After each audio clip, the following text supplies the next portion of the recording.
Big things lie ahead in the coming days and coming weeks, some pretty pivotal arguments in the criminal cases against James Comey, former FBI director, Tish James, New York Attorney General, some pretty unprecedented cases and arguments being made.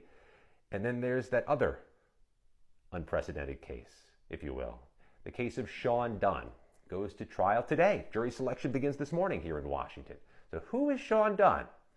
Even the U.S. Attorney, Jeanine Pirro here, refers to Dunn as the sandwich guy, accused of throwing a salami sandwich at law enforcement during a confrontation earlier this year. And these headlines have been quite something.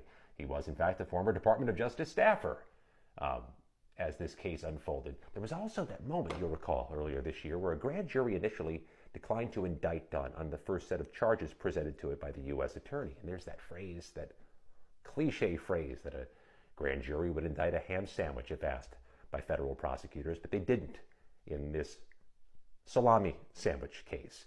But the prosecutors went back, regrouped, came with different charges or a different approach, and now jury selection begins today.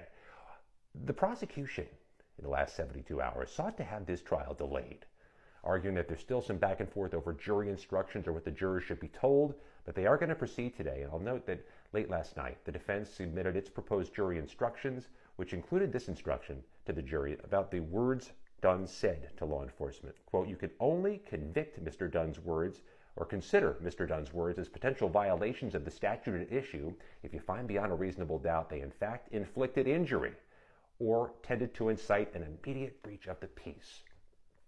Grand jury pushed back on this case initially, and then the charges came again. The grand jurors have been pushing back on some other recent cases in this administration too, including here in D.C. So there is some outsized impact to this otherwise small case. A good read of where jurors are when they hear these types of charges.